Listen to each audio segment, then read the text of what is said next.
Radio Flamme. Radio Flamme. Et ça y est, elle est là, je suis avec la charmante Muriel des Papillons de Nuit. Bonjour Muriel. Bonjour. Ah, elle est charmante, elle a une voix superbe. Tout d'abord une petite intro, voilà pour en 4-5 lignes, pour introduire un peu le festival, et puis après on cause. Alors vous êtes prête, c'est pour vous. En 1972, le scientifique Edward Lorenz pose l'hypothèse de savoir si un battement d'ailes de papillon au Brésil pourrait-il provoquer une tornade au Texas.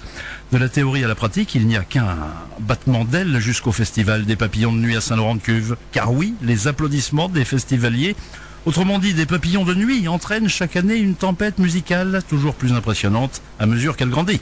C'est l'effet papillon de nuit. Focus aujourd'hui donc sur l'édition 2015. Alors je crois que c'est la 15e, vous allez me dire. Avec la sympathique Muriel, administratrice, voilà, coordinatrice du festival. Donc vous êtes l'artificière de ce festival un peu, non? Je suis une des petites mains du festival parce que nous sommes très très nombreux. Il y a 1300 bénévoles qui œuvrent sur le week-end du festival. Et donc effectivement c'est notre 15e édition ce week-end, ça commence vendredi. Et 15 ans c'est déjà un beau bout de chemin pour un festival et l'aventure Papillon de Nuit nous rend très fiers de pouvoir fêter cet anniversaire ce week-end avec nos festivaliers. Ah bah c'est super, alors les auditeurs, Muriel, les auditeurs, bonjour, on se congratule, on s'embrasse. Alors justement, on va revenir à ses origines.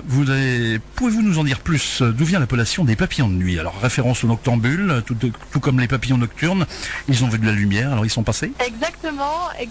Et la légende veut que le soir où l'équipe cherchait un nom pour baptiser le festival, un papillon est entré dans la pièce, un papillon de nuit. Ah, voilà. D'accord. Voilà. Donc, l'origine du nom est tout aussi poétique. Et puis après, c'est vrai que le festival, quand il a commencé en 2001, il est né en fait d'une série de concerts qui avaient lieu chaque année, organisés par 4 associations du bourg. Et c'était des concerts qui grossissaient petit à petit. Et donc en 2001, ces associations-là ont décidé de sauter le pas et de créer un festival, puisqu'elles étaient arrivées à une fréquentation de 5000 personnes, si je ne dis pas de bêtises. Et donc première édition du festival en 2001 et succès, 10 000 personnes au rendez-vous. Et aujourd'hui, 15 ans plus tard, nous accueillons 60 000, 70 000 personnes suivant les années.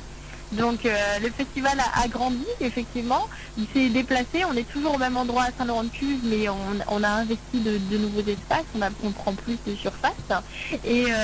Mais en revanche, les mêmes personnes sont toujours aux commandes du festival, c'est toujours la même ambiance, la même volonté de faire vivre le bourg de Saint-Laurent-de-Cuve, puisque le village compte 486 habitants. Ah oui, ça c'est l'hiver, c'est en heure creuse ça. Voilà, tout d'un coup, le week-end de la Pentecôte, hop, la démographie explose et des dizaines de milliers de personnes se rejoignent. C'est pas la natalité. Voilà, c'est les gens qui viennent de l'extérieur. Donc vous m'avez fait peur, je crois que c'était parce que les gens faisaient la chenille en plein concert, ils se sont étirés une chenille, des papillons, voilà. Non, ils font pas la chenille chez nous. Ils font pas la chenille. Non, parfois ils font un petit peu de glissade quand le temps est maussade et que les terrains sont un peu boueux. Mais alors, les prévisions sont au beau fixe pour ce week-end, donc nous sommes confiants. Nous aurons une bonne météo pour aller écouter les 31 concerts du week-end. Ceci dit, je vous rappelle que Woodstock s'est pensé sous la pluie, donc Bon, alors s'il pleut de l'eau chaude, c'est encore mieux. Donc il fera beau, vous confirmez alors. Voilà, exactement, il fera beau, il fera peut-être un peu frais, mais il fera beau, donc ça c'est le plus important. Ah, mais quand on danse, on se réchauffe. Voilà, exactement. Alors un peu de sérieux, vu l'ampleur de l'événement, alors j'imagine que cette organisation nécessite pas mal de bras, vous l'avez dit vous-même, vous en êtes une petite main. Alors alors comment ça fonctionne exactement? Comment les abeilles s'organisent pour faire le miel? Là, on est passé des papillons aux abeilles. Là. Oui, c'est ça. Non. Alors donc nous, à Papillon de Nuit, on est une association, c'est-à-dire qu'il y a 28 membres qui se réunissent à peu près une fois par mois, qui sont chacun responsables de différents pôles de l'organisation. Qui sont salariés, qu'on comprenne bien, d'accord. Non, qui sont bénévoles. Bénévoles, d'accord. Les membres de l'association, ils sont tous bénévoles, donc ils viennent sur leur temps libre, il y a beaucoup de réunions, d'organisation. Et puis après, il y a une équipe salariée de 2 personnes en renfort au quotidien sur les aspects techniques. Et il y a bien sûr toutes les petites mains du week-end, les 1300 bénévoles qui savent faire pendant 3 jours pour accueillir les festivaliers, que ce soit de l'entrée au parking et jusqu'à vous servir vos consommations et c'est super. nettoyer le terrain. Il y a plein de choses, il y a plein de postes et il y a beaucoup de travail. On a à peu près 10 jours de semaine non-stop de montage et 2 à 3 semaines non-stop de démontage. Donc le bourg de Saint-Laurent-de-Cuve est monopolisé pendant plusieurs semaines et heureusement les habitants sont plutôt compréhensifs et vivent au bruit des engins. Voilà. C'est ce que j'allais dire. Vous avez le gars du coin là qui va gueuler un peu là, sont dans les champs là, non? Vous n'avez pas le droit à ça. Alors, c'est vrai qu'on est partout là. On a barriéré la rue principale par exemple, donc c'est pas forcément très simple. Et puis il y a beaucoup d'engins qui amènent des groupes électrogènes, choses comme ça. Donc la circulation est un petit peu ralentie dans le bourg. Mais voilà, les habitants sont très compréhensifs. Il faut savoir que la majorité des habitants de Saint-Laurent-de-Cuve et des villes alentours sont bénévoles chez nous. Donc pour le coup, ils voient aussi le festival arriver et c'est aussi un enthousiasme qui monte petit à petit au fil des jours. Là, jusqu'à ce week-end, voilà, la tension monte et l'excitation monte. J'imagine bien de poser la question à un habitant du coin, dit qu'est-ce qu'ils ont comme groupe là-bas? Il dit, oh, je sais pas, ils ont des groupes électro-jeunes là, j'ai entendu ça. Alors prenons votre exemple à vous, chère Muriel, vous, petite main parmi les autres, mignonne comme tout. Alors qu'est-ce que vous faites? Vous faites serveuse internet par exemple au débit à servir de la bière, ensuite vous allez distribuer des programmes. Vous êtes partout, quoi. Alors non, moi j'ai une mission un petit peu différente. J'accueille les journalistes pendant le week-end du festival. Ah d'accord. Voilà.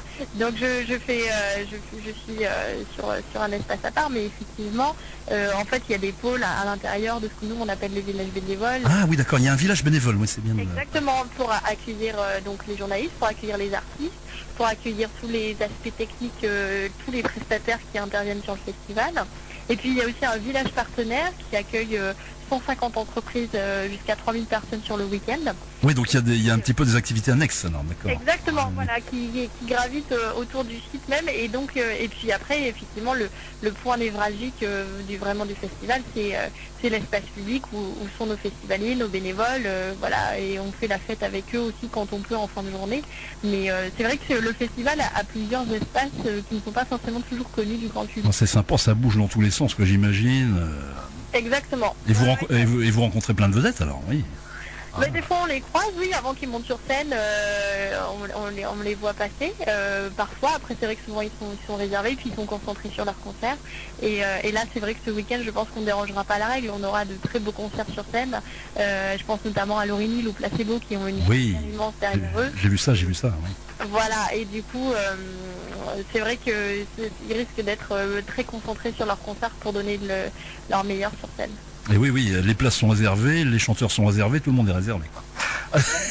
Oui, donc on accueille 31 artistes sur le week-end du festival. 31 artistes, ouais. Voilà, c'est un travail un petit peu de longue haleine pour le comité de programmation du festival, puisque parfois il faut travailler des mois, voire même des années pour accueillir un artiste avant que toutes les conditions soient réunies pour les accueillir. Et oui, c'est ce que... alors c'était une question un peu après, mais on peut en parler maintenant. Effectivement, ça doit être pas facile. Je vais faire un jeu de mots débile, voilà, pour faire venir... pour prendre Marcel en amont, par exemple. Pour l'amener en aval, si vous voulez. Donc, voilà. Vous connaissez Marcel Amont, non? Oui, non, mais, en fait, si vous voulez, c'est beaucoup de négociations avec les artistes et leurs représentants, parce qu'il n'y a pas que les critères financiers qui entrent en compte, il y a aussi la capacité technique d'accueillir les concerts et d'accueillir tous les concerts sur la journée. Ce qui est compliqué techniquement par rapport à un Zénith ou une salle de concert, c'est qu'on accueille sur chaque scène, en moyenne, une petite dizaine de concerts. Donc, il faut que tout s'enchaîne, les changements de plateau. Et oui. Voilà, il faut que tout puisse tenir sur le même plateau.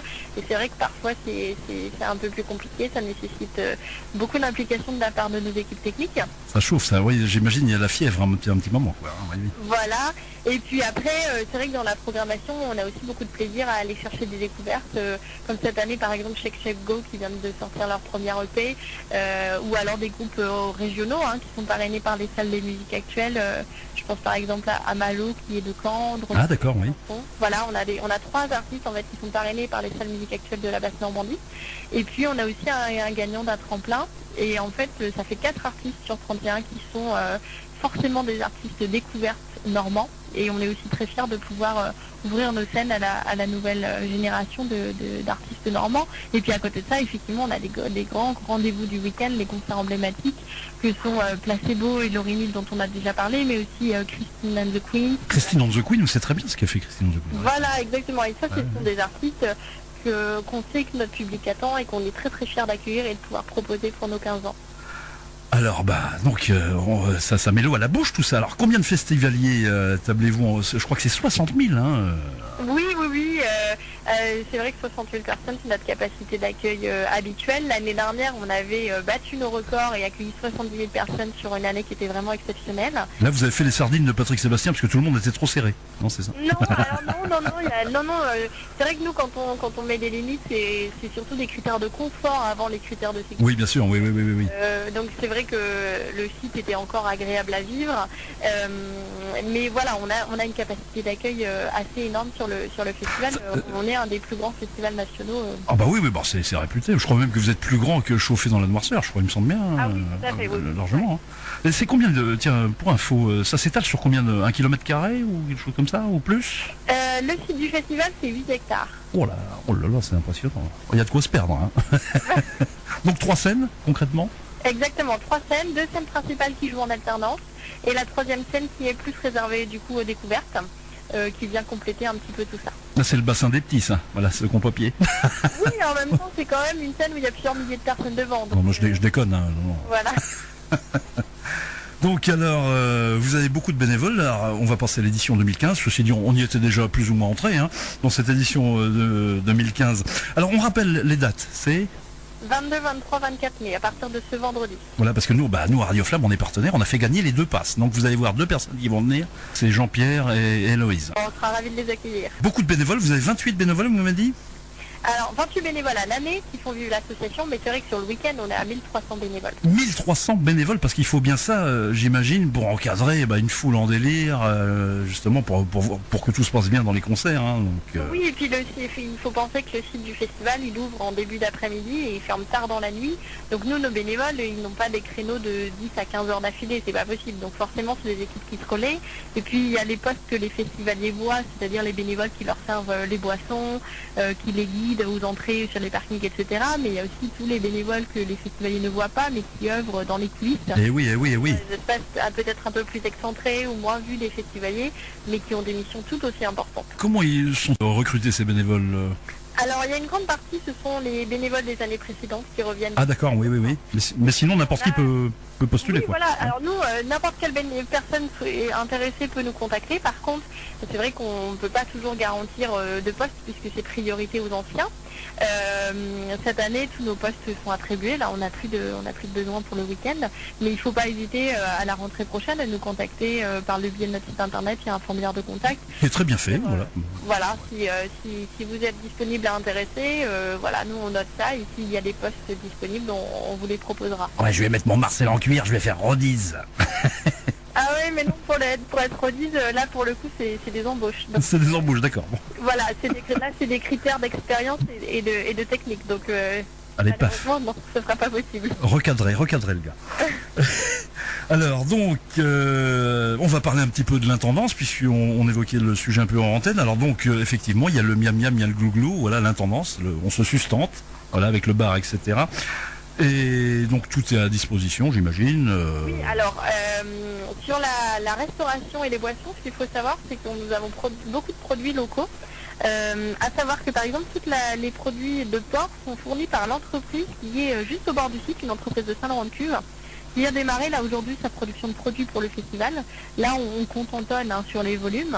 Et puis également aussi les AIM à Villedieu qui nous fournissent les plats cuisinés. Ah oui, donc des produits locaux en plus à déguster, voilà. C'est super sympa ça. C'est ça. Et puis dans les nouveautés aussi locales, on met en place un espace de produits régionaux. On a en fait différents représentants qui vont venir faire goûter et vendre leurs produits. Et une grande nouveauté cette année, je pense que même c'est une première mondiale, nous proposons un bar à tripes sur le festival. Des amateurs de tripes dans l'organisation et puis ils avaient vraiment envie de monter ce projet-là. Donc voilà, cette année, première année du bar à tripes, donc j'invite tous les auditeurs à venir le découvrir. J'ai été au papillon de nuit, j'ai fait un trip, mais je te raconte pas le trip. Non, vraiment. Malheureusement, non, c'est pas le même genre de trip. C'est pas le même genre de trip. C'est voilà. Des bonnes tripes à la mode de chez vous. Voilà, exactement. Et puis après, et donc du coup, pour se procurer, par exemple, votre plat de tripes, les achats, en fait, parce que tout est vendu sur place, les achats se font par le biais d'un nouveau système aussi que nous mettons en place. Ah oui, d'accord. qui est un système de paiement dématérialisé. Et jusqu'à présent, à Papillon de Nuit, il fallait échanger son argent contre des jetons et ensuite payer ses consommations avec ces jetons-là. Donc nouveauté également. Voilà, et là, cette année, fini les jetons, nous mettons en place un système que nous avons appelé P2N PM Play. En fait, le principe, c'est que vous créditez votre argent sur une carte. D'accord. Et vous présentez cette carte-là à chacun de vos achats. Le bénévole la scanne sur son petit appareil et c'est débité automatiquement de votre crédit. Génial, oui. Alors, voilà, donc pour créer la carte ou la recharger, il y a deux solutions. Soit vous voulez faire ça en amont par le biais de notre site internet papillondenuit.com, il suffit de se créer un compte sur la page dédiée, de rentrer vos coordonnées personnelles et bancaires, et hop, votre carte est activée, créditée, et vous n'avez qu'à venir la chercher sur place au guichet réservé, et comme ça, vous pouvez tout de suite consommer sans transaction supplémentaire. D'accord. Soit vous préférez faire tout ça sur place, et donc vous venez avec vos espèces aux banques du festival, vous demandez une carte avec par exemple 20 € dessus, vous payez les 20 € en question, et puis on vous remet la carte créditée. Oh, c'est beaucoup, c'est plus pratique, oui, effectivement. Voilà, et puis du coup vous pouvez la recharger dans le week-end si vous n'avez plus de crédit. Soit, pareil, sur votre site internet, vous vous identifiez sur votre compte et vous pouvez le créditer. Tout ça par mobile, etc. Oui. Voilà, et là c'est intéressant parce que si vous rentrez chez vous entre deux journées du festival, vous pouvez le faire de chez vous, mais si vous êtes sur place, vous pouvez le faire avec votre smartphone. Nous, on a des points Wi-Fi, et comme ça, en fait, plus besoin de faire la queue aux banques du festival. Si vous préférez faire la queue aux banques du festival, vous pouvez aussi venir recharger votre carte. Et ensuite, à la fin du festival, nous remboursons le solde qui n'a pas été utilisé. Ah, ça c'est sympa. Il faut simplement faire la demande par le site internet et le remboursement se fait par virement bancaire. Alors la seule précision, c'est que pour pouvoir créer la carte par internet et obtenir le remboursement, il faut créer son compte sur le site Papillon de Nuit. D'accord. On ne pourra pas nous le faire sur place. Voilà. Donc il faut le faire en amont, donc voilà. Le dispositif complet, il fonctionne le mieux en créant son compte sur le site internet parce que comme ça vous avez accès à tous les services. Si vous perdez votre carte, on peut la désactiver, vous en créer une nouvelle parce qu'on a votre compte. Donc on sait l'historique de vos rechargements. Mais si vous ne souhaitez pas créer de compte, là vous pouvez juste utiliser sur place, mais vous ne pouvez pas bénéficier de ces services-là en plus.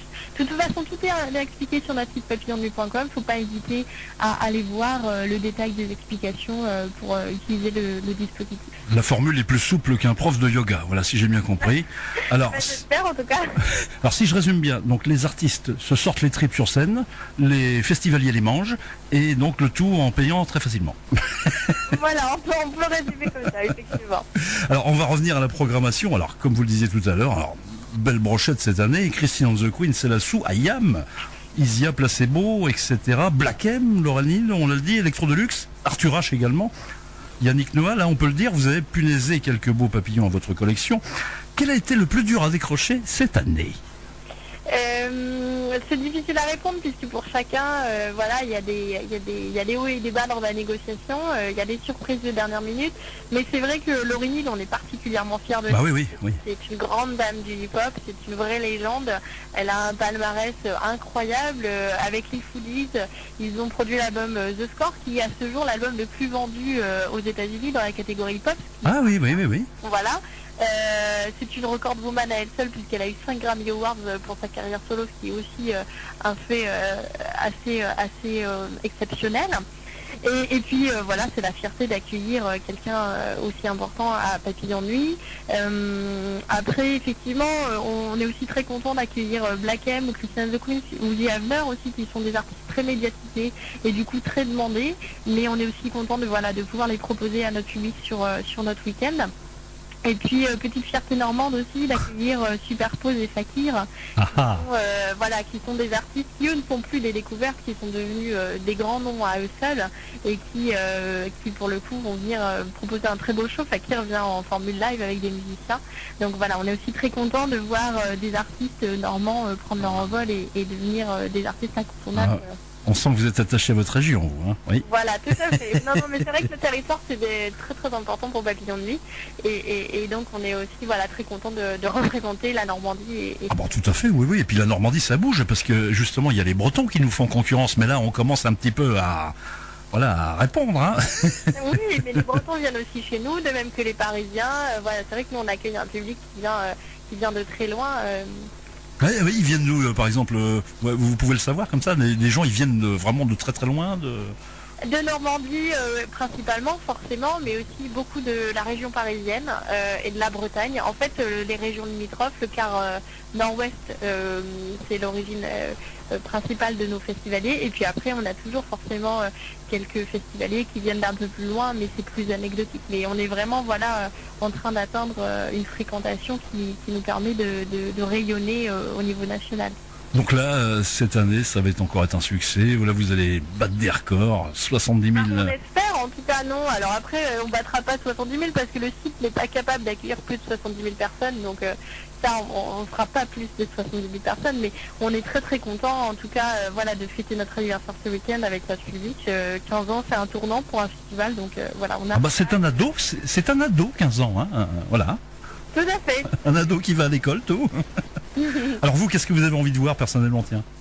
Placebo. Placebo, ah oui, c'est sympa. Voilà. Et puis j'espère pouvoir m'esquiver voir Fada Freddy, qui est un rappeur sénégalais qui fait de la musique et en fait avec sa voix a cappella et avec des percussions corporelles. Il n'a pas de musicien d'instrument sur scène. Tout est fait à la voix et au corps et sur album c'est vraiment magique et je pense que sur scène ça prend aussi une dimension assez extraordinaire. Après dans les découvertes aussi à ne pas manquer, on peut citer Grand Blanc qui est un groupe de rock français plutôt orienté cold wave et qui a un univers vraiment chouette. Ou alors Big Flo et Oli, la relève du rap le dimanche qui seront suivis de la fine équipe qui est un collectif de beatmakers marseillais qui sont pareil des gens assez géniaux et qui ont de l'or dans les mains. Donc de beaux concerts en perspective. Vous allez vous régaler là, oui, je le sens bien. Là. Oui, alors je ne sais pas si j'aurai l'occasion de tous les voir, mais en tout cas j'espère pouvoir apercevoir quelques instants de ces concerts-là. Et pour les festivaliers, il est possible, j'imagine qu'on peut pas trop les approcher pour les autographes, les choses comme ça, non? Non, malheureusement, non. C'est vrai que c'est toujours un petit peu compliqué là-dessus. On a très peu d'artistes qui sont disponibles pour ce genre de choses. On les comprend aussi. Voilà, et puis c'est vrai qu'ils sont en tournée. Un soir, ils sont chez nous, le lendemain, ils sont à l'autre bout de la France ou à l'étranger. C'est assez compliqué à vivre pour eux. Donc voilà, malheureusement, c'est vrai qu'on a très peu de possibilités de proposer des dédicaces. Ils ont des poches sous les yeux, ils ont tellement de poches sous les yeux qu'on croirait des kangourous d'Australie. Hein. Non, les pauvres. Je sais pas si je reste là, mais c'est pas de tout repos, je pense. Et voilà, ma chère Muriel, nous sommes arrivés au bout de cette interview. Ça vous a plu, hein? C'est sympa. Écoutez, merci beaucoup. Alors j'ai une petite conclusion pour vous, parce qu'à l'école on m'a toujours dit de faire comme ça, introduction, développement, conclusion. Alors voilà, c'est la conclusion, c'est pour vous, puis pour tous les auditeurs. L'effet papillon de nuit, un effet qui prend chaque année un peu plus d'importance en se servant de l'oreille humaine comme caisse de résonance pour nous reconnecter au son primordial, celui de la vie et surtout de la bonne musique. Dans le rôle de l'œil du cyclone, un charmant œil du cyclone aujourd'hui. Autrement dit donc de la charmante personne qui m'a causé, c'était la charmante Muriel avec nous. J'ai envie de dire, ma chère Muriel, que vous êtes le calme avant, pendant et après la tempête. Je vous souhaite un bon vent musical et plein de papillons à collectionner. Merci beaucoup. Merci, allez on fait une grosse bise et puis bon festival, amusez-vous bien. Merci bien. Merci à vous. Au revoir. Radio Flamme 90.6 FM. Radioflamme.com